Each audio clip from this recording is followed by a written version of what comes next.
नमस्कार, मैं हूं आपके साथ रोहित और आप देखना शुरू कर चुके हैं एनएफ न्यूज। 2014 में नरेंद्र मोदी सत्ता में आते हैं, फिर 2019 में दूसरी बार जीतकर प्रधानमंत्री बनते हैं। अब 2024 का चुनाव सामने है और तीसरी बार जीतने की तैयारी बीजेपी कर रही है और अब की बार 400 पार का नारा लग चुका है। लेकिन पिछले 10 सालों में जिस तरीके से काम हुए हैं उसकी चर्चा लगातार हो रही है। कुछ बड़े काम जैसे 370 हटाना हो, राम मंदिर सुप्रीम कोर्ट के आदेश के बाद बनवाना हो, CAA लागू करना हो, और अब उसके बाद देश एक नई दिशा में बढ़ रहा है और ये दिशा भारत का भविष्य तय करेगी, क्योंकि वन नेशन वन इलेक्शन की चर्चा हो रही है देश में और कहा जा रहा है कि मोदी का ये सबसे बड़ा और प्लान है और सबसे बड़ा दांव भी है। दरअसल वन नेशन वन इलेक्शन को लेकर जो कमेटी बनाई गई थी उसने अपनी रिपोर्ट राष्ट्रपति द्रौपदी मुर्मू को सौंप दी है। अब इसके बाद चर्चा यह हो रही है कि आने वाले कुछ वक्त में जिस तेजी से काम हो रहा है, बड़ी बात नहीं होगी कि वन नेशन वन इलेक्शन का भी ऐलान मोदी सरकार कर दे। इसी मुद्दे पर चर्चा करने के लिए हमारे साथ हमारे सहयोगी और वरिष्ठ पत्रकार पंकज प्रसून मौजूद हैं। स्वागत है सर। सबसे पहले बहुत बहुत और सवाल यह है कि वन नेशन वन इलेक्शन पहले थोड़ा जनता को समझाइए, उसके बाद फिर कमेटी ने क्या कुछ किया और इसमें आगे क्या कुछ होगा, उन सब पर भी बात करेंगे। जनता को आसान शब्दों में पहले देखिए, जी आसान शब्दों में अगर कहूं तो अंग्रेजी में कह रहे हैं वन नेशन वन इलेक्शन, मतलब एक देश एक चुनाव। इसका मतलब यह है कि देश में जितने भी तरह के चुनाव होते हैं वो एक साथ करवाए जा सके। मतलब कि लोकसभा का चुनाव, विधानसभा का चुनाव, जो शहरी निकायों का चुनाव होता है, पंचायत चुनाव, एक साथ करवाया जा सकता है क्या? इसी को वन नेशन वन इलेक्ट देश एक चुनाव कहते हैं। कई लोग ये कहते हैं कि एक चुनाव का मतलब एक ही बार चुनाव होगा और सब उसी में से ये हो जाएंगे, उसी में से कुछ चुन को मुख्यमंत्री बना देंगे, कुछ विधायक बना देंगे। ऐसा नहीं, एक वक्त में हर तरह के चुनाव कराए जा सकते हैं या नहीं, और इसकी मांग क्यों उठी? देखिए, सबसे पहले जब 1952 में पहले विधानसभा चुनाव हुए थे, 1952, 57, 62 और 67, तब तक इस देश में वन नेशन वन इलेक्शन ही था। मतलब एक ही साथ चुनाव होते थे, सभी राज्य की विधानसभाओं के चुनाव भी होते थे और जो लोकसभा, जो आम चुनाव कहा जाता था, वो भी एक साथ होता था। 67 तक यह सिलसिला चलता रहा। 1968 और 69 में क्या हुआ कि कुछ राज्य सरकारें बर्खास्त कर दी गई और कभी किसी की मृत्यु के कारण कोई मुख्यमंत्री मर गया, तो कभी सरकार के से समर्थन वापस लेने के कारण वो शेड्यूल गड़बड़ा गया। आज की तारीख में हो क्या रहा है कि सालों भर इस देश में कहीं ना कहीं कुछ ना कुछ इलेक्शन चलता रहता है। अब जैसे आम लोकसभा के चुनाव अभी होने हैं, जिनको आम चुनाव कहा जाता है, फिर अलग अलग समय में अलग अलग राज्यों में विधानसभा के चुनाव चलते रहेंगे, या फिर कहीं पता चलेगा लोकल बॉडीज का इलेक्शन चलता रहेगा, पंचायत चुनाव चलते रहेंगे। तो होता क्या है कि इस देश में हमेशा कहीं ना कहीं इलेक्शन चलता रहता है, और हमेशा देश के किसी न किसी हिस्से में चुनाव आदर्श आचार संहिता लागू। बिल्कुल, इस देश में हमेशा कहीं ना कहीं चुनाव चलता ही रहता है। ऐसे में मैं ये जानना चाह रहा हूं और पब्लिक भी ये जानना चाह रही है कि चलिए वन नेशन वन इलेक्शन आप मान लीजिए 2029-35 जब भी लेकर आ रहे हैं, आपने ऐलान कर दिया, उसके बाद बीच में मान लीजिए किसी राज्य की सरकार गिर जाती है, नई सरकार का गठन नहीं हो पाता है और डिसॉल्व हो जाती है विधानसभा, ऐसी स्थिति में आपको चुनाव दोबारा कराना पड़ेगा। तो क्या जितने साल बचे रहेंगे उतने साल के लिए चुनाव होगा या फिर 5 साल के लिए चुनाव करवाएं? देखिए, आज जो रिपोर्ट सौंपी गई है ना, उसमें 3 स्टेज में बताया गया कि क्या करना है। पहला स्टेज ये कहा गया है कि जहां एक साथ हो सकते हैं, मान लिया कि आज लोकसभा चुनाव हो रहे हैं, कुछ दिनों बाद हरियाणा के चुनाव होने हैं, झारखंड के चुनाव होने हैं, मतलब 2-4 महीने के अंतर पे, तो इसको एक साथ क्लब कर लीजिए। पहले तो पहला स्टेप ये होगा। दूसरा स्टेप ये होगा कि लोकसभा ऐसा शेड्यूल तैयार किया जाए कि विधानसभा और लोकसभा कम से कम एक साथ हो सके। आपने बिल्कुल सही सवाल कहा कि अगर बीच में किसी की सरकार गिर जाती है या फिर कुछ ऐसा हो जाता है तो इसी में एक रिकमेंडेशन है कि बाकी बचे हुए समय के लिए, मान लिया कि 2.5 साल कोई सरकार चली और 2.5 साल बाद वो गिर गई, तो फिर से वहां री-इलेक्शन कराए जाएंगे, लेकिन वो इलेक्शन 2.5 साल के लिए ही होंगे, ताकि वो जाके फिर से वो शेड्यूल से मैच कर जाए। ये तस्वीर तब है जब रामनाथ कोविंद जी, जो ये इस कमेटी के अध्यक्ष हैं, वो राष्ट्रपति द्रौपदी मुर्मू को सौंप रहे थे। आप देख सकते हैं उस कमेटी में गुलाम नबी आजाद हैं, कानून मंत्री अर्जुन राम मेघवाल साहब हैं और गृह मंत्री भी वहां मौजूद है। एक तस्वीर शायद मैं उन्हें पहचान नहीं पा रहा हूं, कौन है वो जो व्हील चेयर पे है। तो ये उस वक्त की तस्वीर है जब सौंपी गई है रिपोर्ट राष्ट्र। इस रिपोर्ट में मैं बता रहा था रोहित की 3 महत्वपूर्ण स्टेज है। पहला स्टेज मैंने बताया कि जहां हो सकता है वहां करवा लीजिए, उसके बाद पहले लोकसभा विधानसभाओं को एक साथ कीजिए, और थर्ड स्टेज जो आएगा उसमें समय लगेगा, लेकिन जो फिर लोकल बॉडीज इलेक्शन है, जैसे शहरी निकाय चुनाव हो गए, फिर पंचायत चुनाव हो गए, उनको भी एक साथ क्लब किया जाए। अब बताइए कि महत्वपूर्ण क्यों है, या फिर इसके समर्थन और विरोध में क्या तर्क हैं, ये जानना बेहद जरूरी होगा कि जो समर्थन में है वो क्या कहते हैं, जो विरोध में है वो क्या कहते हैं। अब समर्थन और जी, विरोध की कुछ अगर बात आई तो इसी कमेटी का हिस्सा अधीर रंजन चौधरी भी हैं, कांग्रेस के नेता हैं, जी, और बिल्कुल। नेता प्रतिपक्ष भी हैं। उन्होंने कहा है कि मोदी जो चाहेंगे इस देश में वही होना है। नहीं नहीं, ये तो पॉलिटिकल स्टेटमेंट है ना। मैं तो तार्किक बात करूंगा कि जरूरी क्या है। देखिए, जो समर्थन में है वो 3-4 तरह के तर्क देते हैं। पहला ये तर्क देते हैं कि मैंने जैसे बताया ना कि इस देश में हर वक्त कहीं ना कहीं चुनाव होता रहता है, तो इस वजह से देश के किसी न किसी हिस्से में आदर्श चुनाव आचार संहिता लागू रहती है, और जब चुनाव आचार संहिता लागू रहती है तो वहां सरकार कोई काम नहीं कर सकती। मान लिया रोहित की आपका कोई इलाका है, पंचायत चुनाव चल रहा है, लेकिन वहां पे ना केंद्र सरकार कोई काम कर पाएगी, ना राज्य सरकार काम कर पाएगी जब तक चुनाव खत्म नहीं होते, और हमेशा कहीं ना कहीं ये लगा रहता है, तो इससे विकास हैम्पर करता है। दूसरा तर्क ये है कि जब भी अलग अलग चुनाव होते हैं तो हर बार नए सिरे से लोगों का मूवमेंट कराया जाओ, मतलब सरकारी कर्मचारी हैं तो वो चुनाव में करवाएंगे पहले वो। अच्छा बताइए कि आपके यहाँ का कोई सरकारी कर्मचारी है, मान लिया मास्टर साहब है, तो मास्टर साहब पहले पंचायत चुनाव कराएंगे, फिर थोड़ी सी बात होगी तो वो नगर निकाय चुनाव में घुस जाएंगे, और फिर वो पता चला विधानसभा चुनाव में उनकी ड्यूटी लग जाएगी, और फिर मौका मिला तो लोकसभा चुनाव में ड्यूटी लग जाएगी। तो पढ़ाएंगे कब भाई? मतलब कि हमेशा तो वो चुनाव ही कराते रहेंगे। तो लोगों का इन्वॉल्वमेंट, सरकारी कर्मचारियों का। तीसरा तर्क यह है कि जो मूवमेंट होता है पूरा फोर्स का मूव करना है, सरकारी कर्मचारी सबको मूव करना है, तो हर बार मूवमेंट होता है तो खर्चा ही लगता है। जब भी आप सरकारी कर्मचारी को मूव करें तो ट्रांसपोर्टेशन का है, ये है, उनको जो भत्ता दिया जाता है वो सब, तो खर्च ज्यादा, हमेशा ज्यादा बढ़ता है ये खर्च। बिल्कुल जी पंकज जी, खर्च बढ़ता है। मैं खर्च पे ही आ रहा हूं कि देखिए, एक देश एक चुनाव आप करा रहे हैं, निश्चित तौर पर समय की बचत, खर्च की बचत, देश की प्रगति अच्छे से हो सकेगी, जो कि रिपोर्ट में कहा गया है। लेकिन अब ये बताइए कि क्या कुछ नियम ऐसे भी नहीं आने चाहिए कि अगर एक बार चुनाव हो गया, 5 साल की सरकार बन गई, तो फिर वो सरकार वही 5 साल चलेगी? क्या कोई ऐसी सिफारिश नहीं, सकती है? अंतरात्मा की नहीं, आवाज फिर तो निरंकुश हो जाएंगे ना। नहीं, अंतरात्मा निरंकुश है। अगर मैं नेता हूं और मुझे हमेशा डर रहे कि कभी भी जनता की अदालत में जाना पड़ सकता है, तो मैं हमेशा अलर्ट रहूंगा। लेकिन अगर मैं नेता हूं और मुझे ये पता चल गया कि 5 साल तक का तो अब मैं ही बॉस हूं, अब मेरा कोई कुछ नहीं बिगाड़ सकता, तो वो भाव का फर्क समझ रहे हैं ना वो। देखिए, सरकारें एक साथ चुनाव करवाना और 5 साल के लिए किसी को फिक्स कर देना, दोनों में बहुत अंतर। सरकारें गिरेंगी लेकिन चुनाव भी होगा तो बाकी बचे शेड्यूल के लिए होगा, तो हर जगह नहीं होगा ना, कम से कम वो तो जहां स्पेसिफिक प्लेस स्पेसिफिक या स्टेट स्पेसिफिक बात रहेगी।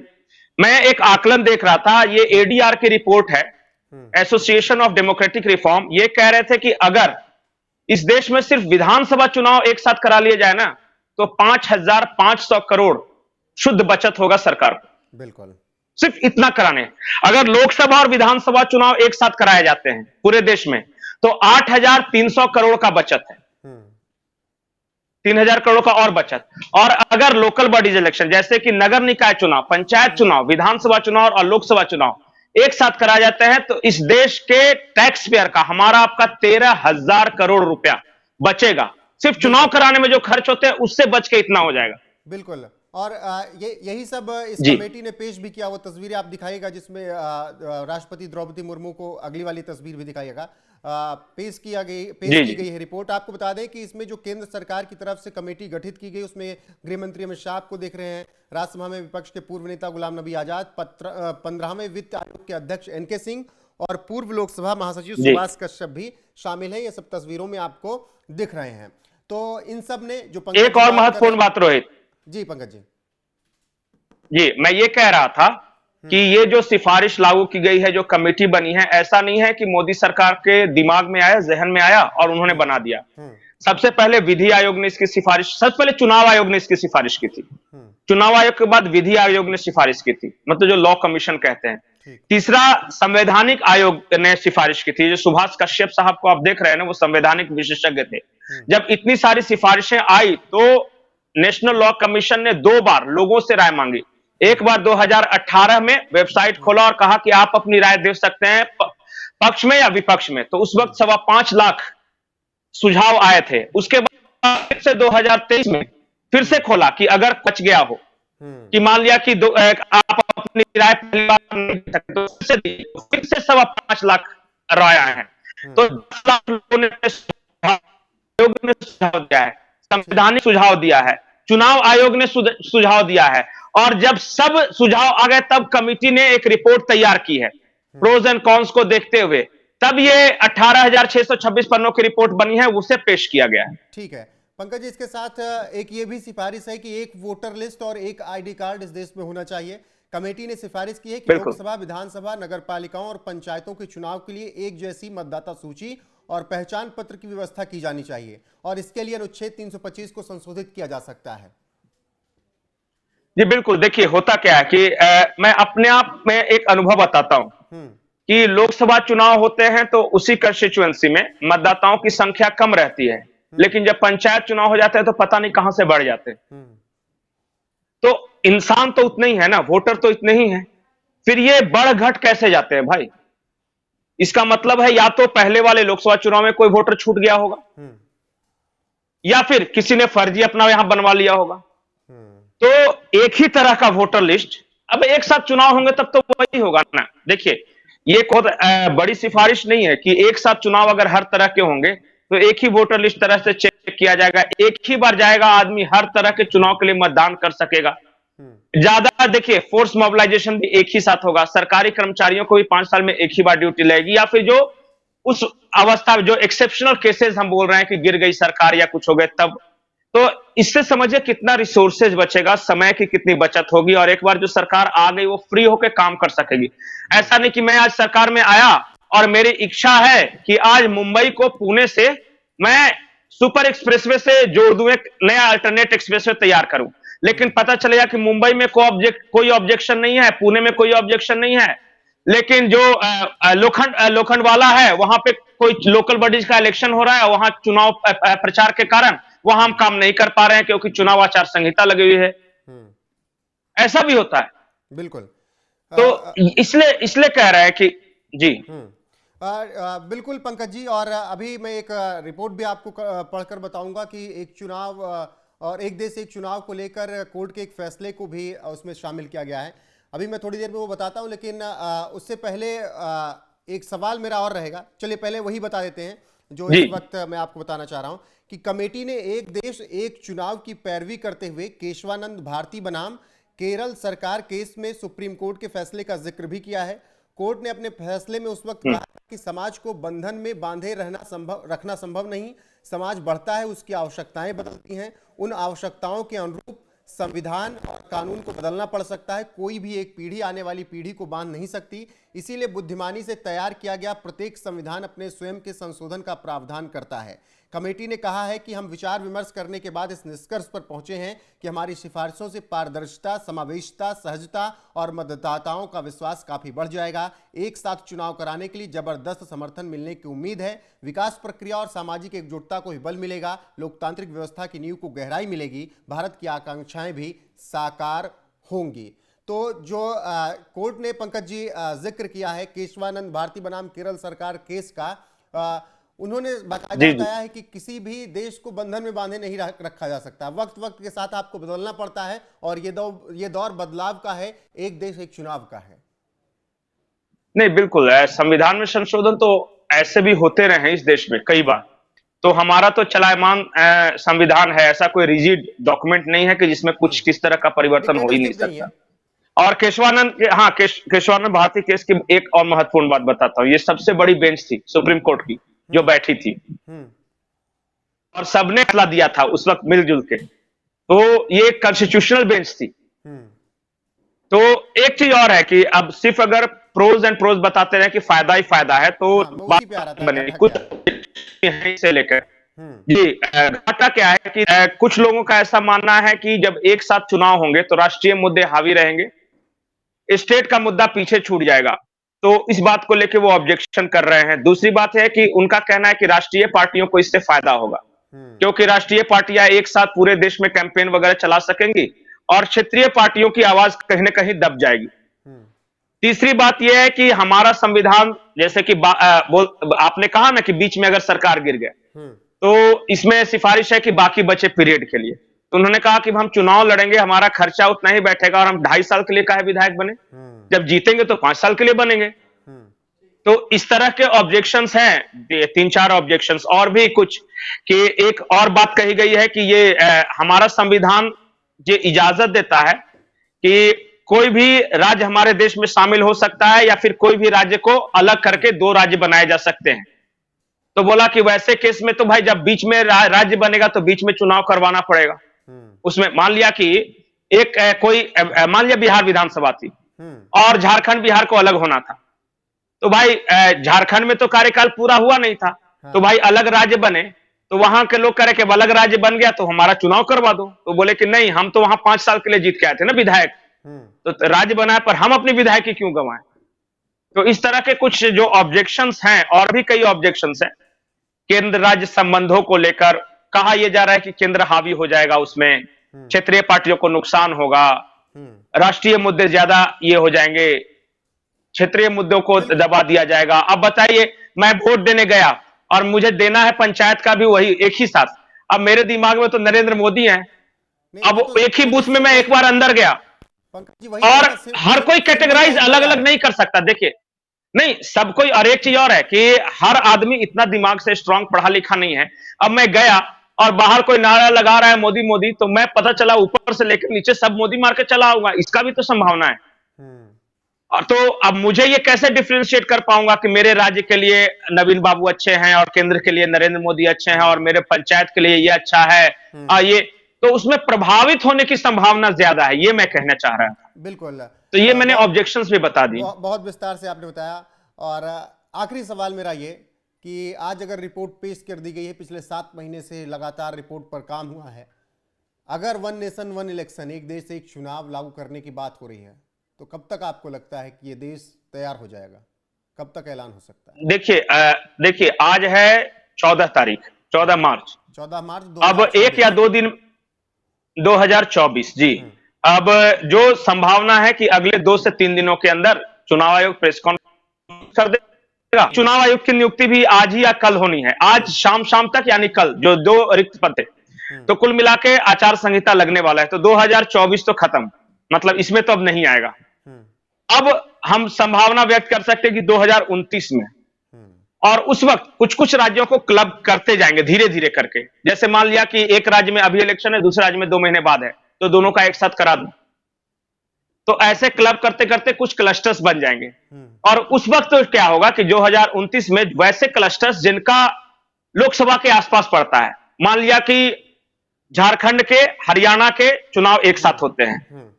लोकसभा चुनाव के साथ ही आंध्र प्रदेश का चुनाव होता है, या उसके थोड़ा सा पहले तेलंगाना के चुनाव होते हैं, या मध्य प्रदेश के चुनाव होते हैं, छत्तीसगढ़ के और राजस्थान के होते हैं। तो ऐसा कर दिया जाए कि उस लोकसभा के चुनाव के साथ 2-4 महीने बाद वाले या 2-4 महीने पहले वाले को एक साथ क्लब करके करा दिया जाए। तो उड़ीसा के भी लोकसभा चुनाव के साथ हो जाएंगे, उड़ीसा के चुनाव, आंध्र के चुनाव, तेलंगाना के चुनाव, छत्तीसगढ़ के चुनाव, मध्य प्रदेश के चुनाव, राजस्थान के चुनाव, हरियाणा के चुनाव, झारखंड के चुनाव।